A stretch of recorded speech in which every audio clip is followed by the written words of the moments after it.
All right, hello from Indy. Okay, well, it lives. Did a fire up on it. Did the first fire up a couple days ago, and then just had it running a few minutes ago. Had a few little things I had to work on. So on the first run, everything was fine. Started right up. Had good fuel pressure, and car was idling just fine. And then it just immediately shut down. Just died instantly. So I was trying to figure out what was going on with that. And I just happened to notice that this coil wire had snapped. This brand new wiring harness. I'm glad I just happened to notice that wire, because man, I'd have been tearing everything apart trying to figure out why it wouldn't get spark. So I just put a quick connect on there. Got that fixed. Started the car back up, and fuel pressure was, instead of 7, was 3, and it was idling really fast, about 1400 RPM, and it had been perfect a minute ago. Scratched my head, and of course the other issue is I didn't put a brand new water pump in there. I had a used one that was fine not too long ago. So that was leaking. So I had a few issues I had to figure out. So I took a day just to think about this, did some research online. So the radiator, number one. The radiator, I'm going to take it to a radiator shop and just have it looked at. I think it's okay, but I just want to have it checked out now while I've got the water pump off being replaced. We'll get that done. The fuel pressure issue, I fixed that for free. This is an oil-filled gauge. And what I did was I took the plug out and I drained all the oil out of it and put it back on, and it works just fine. And I just stumbled across that on a Mopar forum where a guy was having the same issue. And everybody's like, no, take the oil out. So I don't know what it is. At first fire, it was 7, and then it just kept going down and down and would never recover. I don't know why that oil in there does that, but once I took it out, I haven't had any problems. Then I got to thinking about it. Of course, you have an idle adjustment here that's underneath. I turned that out. It didn't really affect anything.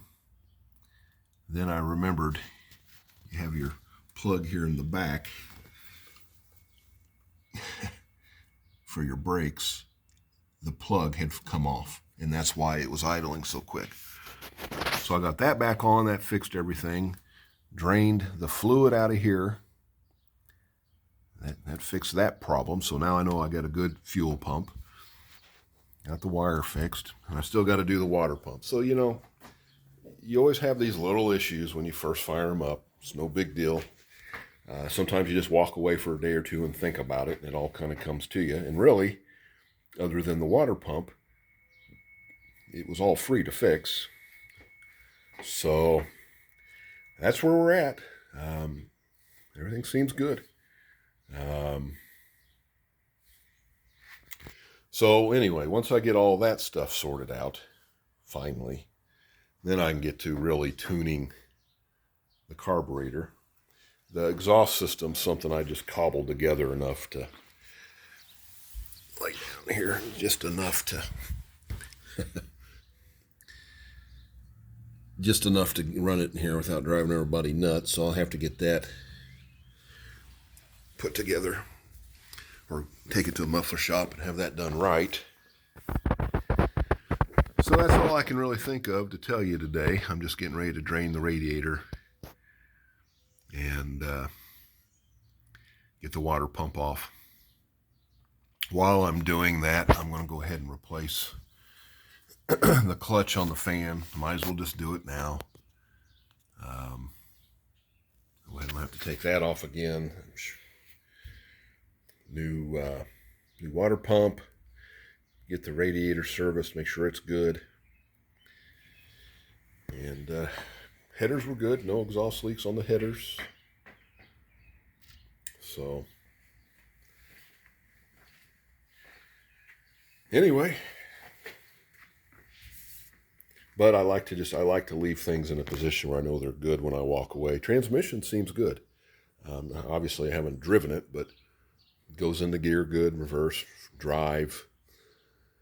Of course, I haven't been able to check the kick down. When you are idling and you put it in drive, it doesn't bog it down, so that tells me the torque converter is a good match for the engine. So anyway, that's about all I can really think of today. There's just, like I said, there's all these little things you got to think of and little bugs that kind of show up. The alternator's good. It's charging. I tested that.